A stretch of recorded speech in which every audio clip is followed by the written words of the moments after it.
আসসালামু আলাইকুম প্রিয় দর্শক, অন্য মঞ্চে আলোচনায় আপনাদের সকলকে আমন্ত্রণ জানাচ্ছি।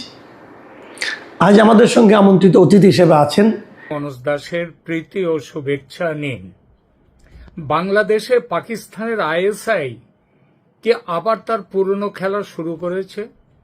ভারতের সীমান্তের ওপারে কি সত্যিই তৈরি হয়েছে 13টি জঙ্গি প্রশিক্ষণ শিবির? কয়েক হাজার জঙ্গি কি ভারতের দিকে তাকিয়ে অপেক্ষা করছে ঢুকবে বলে? নাকি এই দাবির পেছনে রয়েছে অতিরঞ্জন, মনস্তাত্ত্বিক যুদ্ধ এবং তথ্যযুদ্ধের এক নতুন অধ্যায়? সম্প্রতি এই কয়েকদিন আগে প্রাক্তন কর্মকর্তা, ভারতের রিসার্চ অ্যান্ড অ্যানালিসিস উইং যে গোয়েন্দা সংস্থা কেন্দ্রীয়, তার প্রাক্তন কর্মকর্তা লাকি বিস্টের একটি সাক্ষাৎকারে এমনই বিস্ফোরক একটা দাবি সামনে এসেছে। সেই বক্তব্য নিয়ে আলোচনা চলছে একাধিক ইউটিউব চ্যানেল, অনলাইন প্ল্যাটফর্ম এবং ভারতের মেইন স্ট্রিম মিডিয়াতেও পর্যন্ত। স্বাভাবিকভাবেই প্রশ্ন উঠেছে, এটা কি সত্যি ভারতের জাতীয় নিরাপত্তার জন্য বড় বিপদ সংকেত, নাকি এখনো প্রমাণের অপেক্ষায় থাকা একটি গোয়েন্দা স্তরের সতর্ক বার্তা মাত্র? সেইটা আজকের ভিডিওতে আমরা কোনো চাঞ্চল্যকর সিদ্ধান্তে পৌঁছব না। আমরা তথ্য খুঁজব, ইতিহাস দেখব, বিভিন্ন সূত্র মিলিয়ে বোঝার চেষ্টা করব কি জানা গেছে, কি জানা যায়নি, আর কোথায় সতর্ক থাকা দরকার।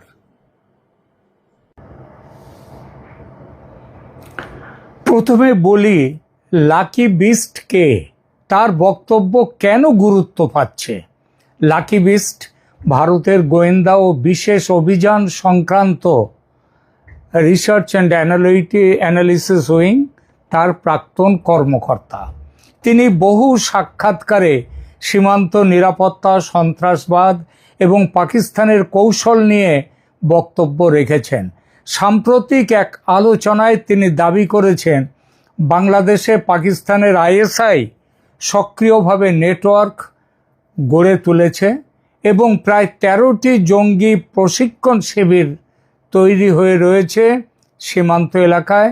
বিপুল সংখ্যক জঙ্গিকে ভবিষ্যতে ভারতের বিরুদ্ধে ব্যবহার করার প্রস্তুতি চলছে। এখানে একটি গুরুত্বপূর্ণ বিষয় জানিয়ে রাখা প্রয়োজন। এই দাবিগুলি বর্তমানে লাকি বিস্ট, মিস্টার বিস্টের ব্যক্তিগত বক্তব্য হিসেবে প্রকাশ্যে এসেছে। ভারত সরকার, এনআইএ মানে ন্যাশনাল ইনভেস্টিগেশন এজেন্সি বা অন্য কোনো সরকারি সংস্থা এই নির্দিষ্ট সংখ্যা মানে 13টি ক্যাম্প বা কয়েক হাজার জঙ্গি এই বিষয়ে সরকারিভাবে কোনো বক্তব্য রাখেনি। তাহলে কি লাকি বিস্টের বক্তব্য সম্পূর্ণ উড়িয়ে দেওয়া উচিত? না, সেটাও নয়। কারণ গোয়েন্দা জগতের বহু তথ্য দীর্ঘদিন কিন্তু গোপন থাকে, বাইরে বেরিয়ে আসে না। অনেক সময় পরে সেগুলো সত্য প্রমাণিত হয়। তাই দায়িত্বশীল বিশ্লেষণের পথ হলো দাবিকে দাবি হিসেবেই দেখা এবং তার পক্ষে বা বিপক্ষে কি তথ্য রয়েছে সেগুলো বিচার করা। প্রথমে দেখি আইএসআই কেন বাংলাদেশকে গুরুত্ব দেয়। একটু ইতিহাসে নজর দিই। 1971 সালে বাংলাদেশের স্বাধীনতার পর পাকিস্তান তার পূর্বাঞ্চল হারায়, কিন্তু সেই সঙ্গে শেষ হয়ে যায়নি পাকিস্তানের কৌশলগত আগ্রহ। বিশেষ করে জামায়াতে ইসলামীর মাধ্যমে, যাদের হেডকোয়ার্টার পাকিস্তানে, তাদের মাধ্যমে বাংলাদেশে পাকিস্তানের একটা প্রভাব, সমান্তরাল প্রভাব কিন্তু ছিলই, থেকে গিয়েছিল। ভারতের পশ্চিম সীমান্তে চাপ সৃষ্টি করার পাশাপাশি পূর্ব দিক থেকেও ভারতকে ব্যস্ত রাখার কৌশল পাকিস্তানের বহুদিন ধরে আছে, কিন্তু বর্তমানে সেটা অনেকটাই প্রকাশ্য স্তরে এসে গেছে এবং সেটা সফলতার দিকে যাচ্ছে। বাংলাদেশের ভৌগোলিক অবস্থান তার প্রধান কারণ। ভারতের সঙ্গে বাংলাদেশের সীমান্ত প্রায় 4096 কিলোমিটার, যা ভারতের দীর্ঘতম আন্তর্জাতিক স্থল সীমান্ত। এই বিশাল সীমান্তের অনেক অংশে নদী, নদীর চর, কৃষি জমি, জনবসতিপূর্ণ এলাকা তার ভেতর দিয়ে গেছে। ফলে অনুপ্রবেশ, চোরাচালান এবং অবৈধ চলাচল ঠেকানো ভারতের নিরাপত্তা বাহিনীর জন্য দীর্ঘদিন ধরেই খুব বড় একটা চ্যালেঞ্জ। 1990-এর দশক এবং 2000-এর দশকের শুরুতে ভারতের একাধিক নিরাপত্তা সংস্থা অভিযোগ করেছিল যে বাংলাদেশের কিছু উগ্রপন্থী সংগঠন এবং পাকিস্তানি গোয়েন্দা সংস্থার মধ্যে যোগাযোগ বাড়ছে। বিশেষ করে উত্তর পূর্ব ভারতের বিচ্ছিন্নতাবাদী সংগঠনগুলির কিছু সদস্য অতীতে বাংলাদেশের ভূখণ্ডে আশ্রয় নিয়েছিল বলে ভারত বহুবার অভিযোগ করেছে। এছাড়া সেই 2000-এর দশকের শুরুতেই সেই যে ঘটনাটা 10 ট্রাক অস্ত্র, সেগুলো কথাগুলো তো আপনারা সবাই জানেন। পরবর্তীকালে বাংলাদেশের প্রধানমন্ত্রী শেখ হাসিনা সরকার ক্ষমতায় এসে ভারতের সঙ্গে নিরাপত্তা সহযোগিতা উল্লেখযোগ্যভাবে বাড়ান। বহু জঙ্গি ঘাঁটি ভেঙে দেওয়া হয়, ভারত বিরোধী সশস্ত্র গোষ্ঠীর বিরুদ্ধে অভিযান চালানো হয় এবং দুই দেশের গোয়েন্দা সহযোগিতা নতুন উচ্চতায় পৌঁছয়। এ কারণেই গত 1.5 দশকে ভারত বাংলাদেশ নিরাপত্তা সম্পর্ককে অনেক বিশেষজ্ঞ দক্ষিণ এশিয়ার অন্যতম সফল সহযোগিতার উদাহরণ বলে বর্ণনা করেন। কিন্তু সাম্প্রতিক 2024-এর যে রাজনৈতিক পরিবর্তনের পর নতুন করে নানা প্রশ্ন উঠতে শুরু করেছে। কিছু ভারতীয় নিরাপত্তা বিশ্লেষক আশঙ্কা প্রকাশ করেছেন যে রাজনৈতিক অস্থিরতা এবং প্রশাসনিক দুর্বলতার সুযোগ নিয়ে উগ্রপন্থী গোষ্ঠীগুলো আবার সক্রিয় হওয়ার চেষ্টা করছে বাংলাদেশে। ভারতের সীমান্তরক্ষী বাহিনীও সাম্প্রতিক সময়ে পূর্ব সীমান্তে তাদের নজরদারি বাড়িয়েছে বিপুলভাবে বলে বিভিন্ন প্রতিবেদনে উল্লেখ করা হয়েছে। আর তার কারণটাই হচ্ছে বাংলাদেশের বর্তমান রাজনৈতিক পরিস্থিতি। এটা ঠিক, সতর্কতা মানেই বিপদ নিশ্চিত এমন নয়। গোয়েন্দা সংস্থার কাজই হলো সম্ভাব্য ঝুঁকিকে আগে থেকে চিহ্নিত করা। সেই কারণে সতর্কবার্তাও জারি করা হয়। রয়ের প্রাক্তন কর্তা মিস্টার বিস্ট কোনো হেজিপেজি মানুষ নন যে আলটপকা একটা মন্তব্য করে দিয়েছেন বা কথা বলে দিয়েছেন। বর্তমানে তিনি সক্রিয় চাকরিতে নেই ঠিকই, কিন্তু গোয়েন্দা কাজকর্ম সম্পর্কে সামান্যতম অভিজ্ঞতা আছে যাদের, তারা জানেন চাকরিতে থাকাকালীন যে নেটওয়ার্ক এই সমস্ত গোয়েন্দা কর্তারা তৈরি করেন, অবসর নেয়ার সঙ্গে সঙ্গে সেসব অদৃশ্য হয়ে যায় না, একটা যোগাযোগ থেকেই যায়। বাংলায় একটা বহুশ্রুত প্রবাদ আছে, ঢেকি স্বর্গে গেলেও ধান ভানে। বিস্টের মতো মানুষদের কথা তাই অবসর নিয়েছেন বলে তার কথার কোনো দাম নেই তা একেবারেই নয়। বিস্টের কথার সূত্র ধরে খোঁজ খবর নিতে গিয়ে আমরাও যা তথ্য পেলাম সেটা এই প্রতিবেদনে অল্প কথায় তুলে ধরব। প্রাপ্ত তথ্যের দুটো ভাগ। প্রথম, বাংলাদেশের কোন কোন সন্ত্রাসী সংস্থা সীমান্ত জুড়ে ক্যাম্প তৈরি করেছে, তারা কোথায় করেছে এসব ক্যাম্প, ভারত সরকারের কাছে এসব ব্যাপারে খবর আছে কিনা, এবং দ্বিতীয়, ভারত কোনো সতর্কতামূলক ব্যবস্থা নিয়েছে কিনা কিংবা নিতে চলেছে কিনা, এই বিষয়ে ভারত সরকার কি করতে চলেছে সেই বিষয়টাও। প্রথমে সন্ত্রাসী সংস্থাগুলোর পরিচয় প্রসঙ্গে বলি। বাংলাদেশে বর্তমানে কোন কোন জঙ্গি সংগঠন সক্রিয়, তাদের সঙ্গে আইএসআই এর যোগাযোগের অভিযোগ কতটা বিশ্বাসযোগ্য, আর কথিত 13টি ক্যাম্পের দাবির পক্ষে কি তথ্য রয়েছে, আসুন দেখা যাক। বাংলাদেশে আইএসআই এর ছায়া। এইবার বাংলাদেশে কি সত্যিই জঙ্গি সংগঠনগুলো আবার মাথাচাড়া দিয়ে উঠছে? পাকিস্তানের আইএসআইকে এই সুযোগে পুরনো নেটওয়ার্ক পুনর্গঠন করছে? আর যদি তাই হয় তাহলে ভারতের সামনে সবচেয়ে বড় বিপদটা কোথায়? আমরা একটু আগেই বলেছি, লাকি বিস্ট তিনি যে কথাগুলো বিস্ফোরক দাবি করেছেন সেই বিষয়ে, সেই দাবির আগেই বলেছি নির্দিষ্টভাবে কোনো সরকারিভাবে কোনো তথ্য নিশ্চিত করা হয়নি, সেটা করার কথাও নয়, তবু কারণ সেটা এখনো গোপন। আজ আমরা আবেগ নয় তথ্য দিয়ে বোঝার চেষ্টা করব যে বাংলাদেশে কোন কোন সংস্থা, এখানে সন্ত্রাসী সংগঠন তারা সক্রিয়। বাংলাদেশে জন্ম হয়েছিল ধর্মনিরপেক্ষ রাষ্ট্র হিসেবে। মুজিব হত্যার পর থেকে ধীরে ধীরে ধর্মীয় মৌলবাদী সংগঠনগুলোর প্রভাব বাড়তে শুরু করে।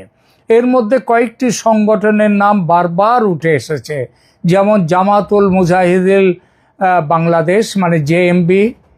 এই সংগঠনটি 2005 সালের 17ই আগস্ট বাংলাদেশের 63টি জেলার প্রায় 500টি জায়গায় একযোগে বোমা বিস্ফোরণ ঘটিয়ে গোটা বিশ্বকে চমকে দেয়।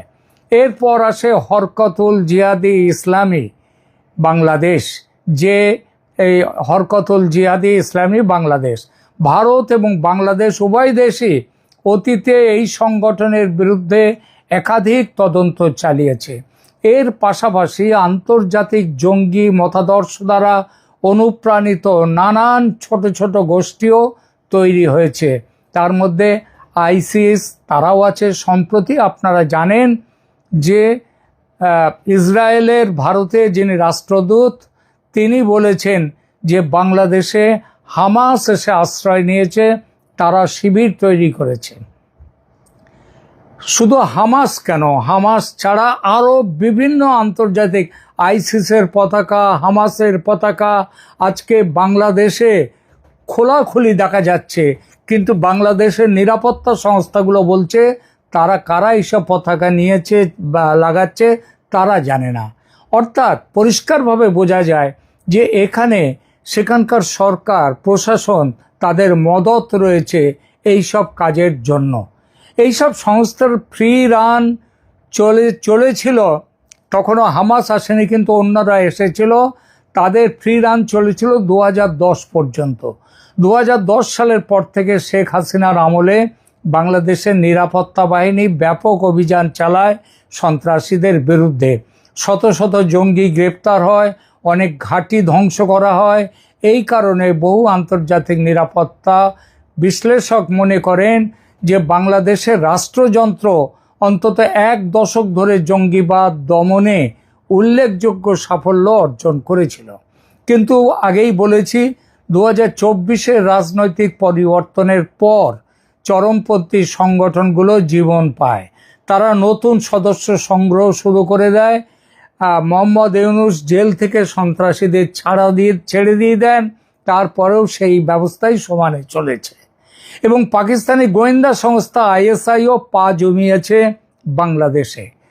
আইএসআই সরাসরি আক্রমণ না করে প্রক্সি নেটওয়ার্ক ব্যবহার করতে বেশি স্বচ্ছন্দ, যেমনটা তারা করেছে কাশ্মীরে। সেগুলো কি?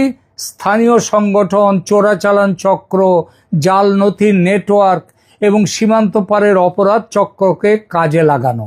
এই কৌশল নতুন নয়, বলেছি কাশ্মীরে দেখা গেছে, পাঞ্জাবেও এই চেষ্টা যেমন হয়েছে এবং হচ্ছে, তেমনি পূর্ব সীমান্ত সেখানেও এই প্রক্রিয়া শুরু করেছে আইএসআই। ভারত বাংলাদেশ সীমান্ত 4000 কিলোমিটারেরও বেশি, কোথাও নদী, কোথাও বন, কোথাও বিস্তীর্ণ চর, আবার কোথাও একই গ্রামের মাঝখান দিয়ে আন্তর্জাতিক সীমান্ত। শুনেছি কোনো বড় ঘরটা হচ্ছে ভারতে আর রান্নাঘর আছে বাংলাদেশে, এমনও পর্যন্ত ছিল, আগে ছিল, বর্তমানে আছে কিনা জানি না, আগে ছিল একটা সময়। এই ধরনের সীমান্ত পৃথিবীর সবচেয়ে কঠিন সীমান্তগুলোর একটি। প্রতিদিন বৈধ বাণিজ্য হচ্ছে, মানুষ অবৈধ বাণিজ্য, বৈধ বাণিজ্য সব হচ্ছে, মানুষ যাতায়াত করছে, সীমান্তে কৃষিকাজ হচ্ছে, তার মাঝে নিরাপত্তা বাহিনীকে অনুপ্রবেশ ঠেকাতে হয়। আর এখানেই গোয়েন্দা সংস্থাগুলোর উদ্বেগ।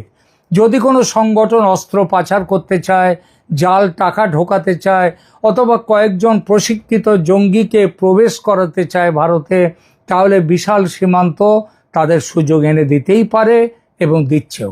ভারত এটা বুঝেছে। আর এজন্যেই ভারত স্মার্ট ফেন্সিং বা অত্যাধুনিক প্রযুক্তি দিয়ে সীমান্তে কড়া পাহারা বসাচ্ছে, কিংবা অনুপ্রবেশকারীদের জোর করে পুশব্যাক করতে ভারত এত তৎপর হয়েছে কেন, তার কারণও এটাই। অর্থাৎ আইএসআই এর প্ল্যান মাফিক সীমান্তে যে সন্ত্রাসী ক্যাম্প চলছে, ভারতের কাছে তার পুরো খবর আছে। এবং সবচেয়ে বড় কথা, এসব ক্যাম্পের পুরো তালিকা ভারত সরকার কয়েক দফায় বাংলাদেশের পররাষ্ট্রমন্ত্রী খলিলুর রহমানের হাতে তুলে দিয়েছে।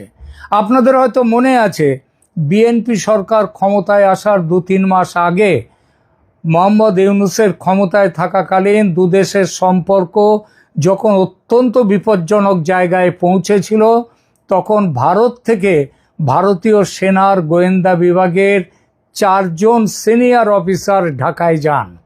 তারা বৈঠক করেন সেনাপ্রধান ওয়াকারুজ্জামানের সঙ্গে। ভারতের অফিসাররা ওয়াকারুজ্জামানকে প্রায় চরম পত্র তুলে দেন তার হাতে।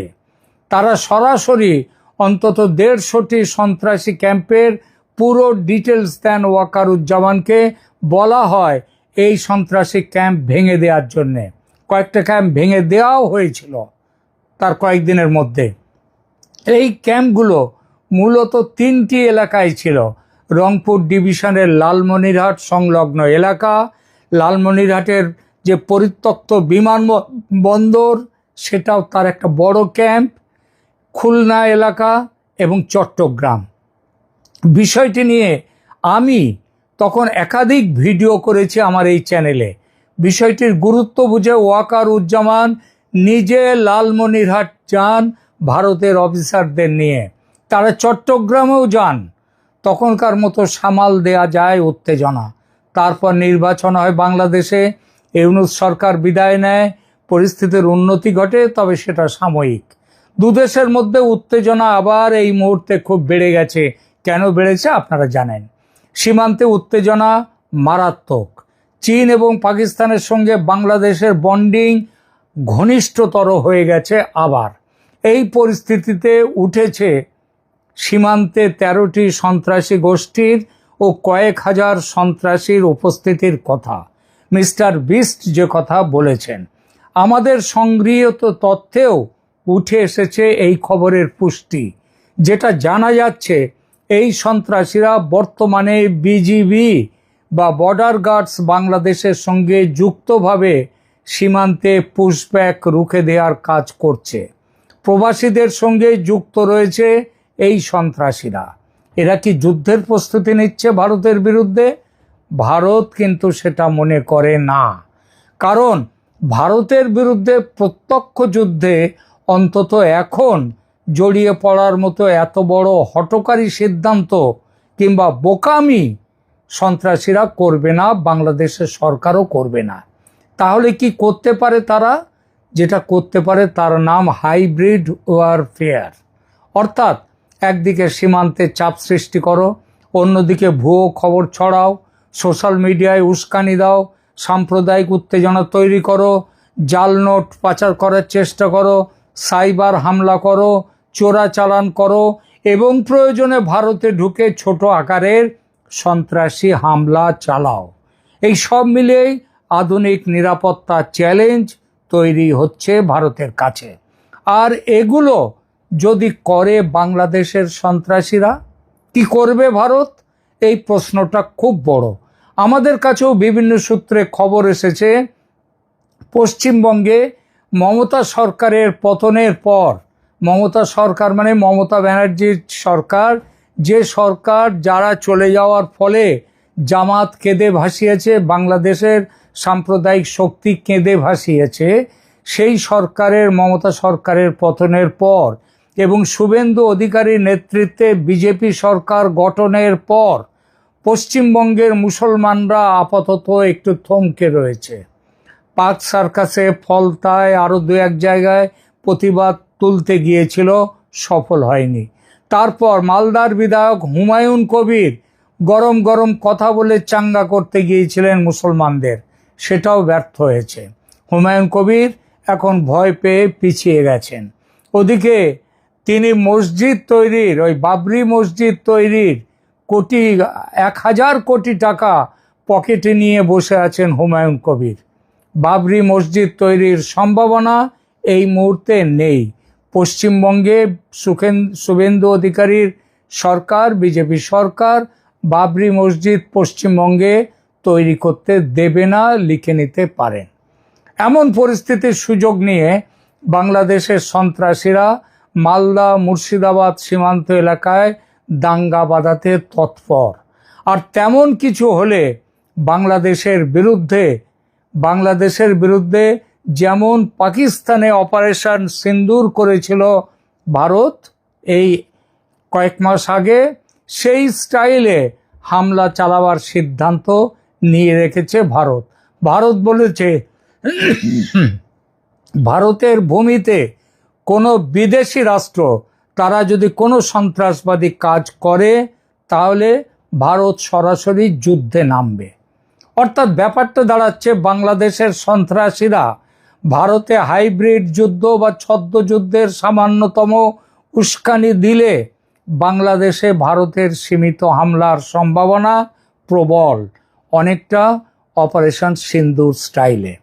আর যদি চীন পাকিস্তানের স্ট্র্যাটেজিক উপস্থিতি আরও বাড়ে বাংলাদেশে, লালমনিরহাটে, তিস্তা ব্যারেজে, মংলা পোর্টে, তখন সন্ত্রাসীদের বাস্তব উস্কানির ঘটনা না ঘটলেও, খেয়াল করবেন কথাটা, বাংলাদেশের সন্ত্রাসীরা তখন যদি ভারতে কোনো উস্কানিমূলক ঘটনা নাও ঘটায়, তাহলেও ভারত কি করবে?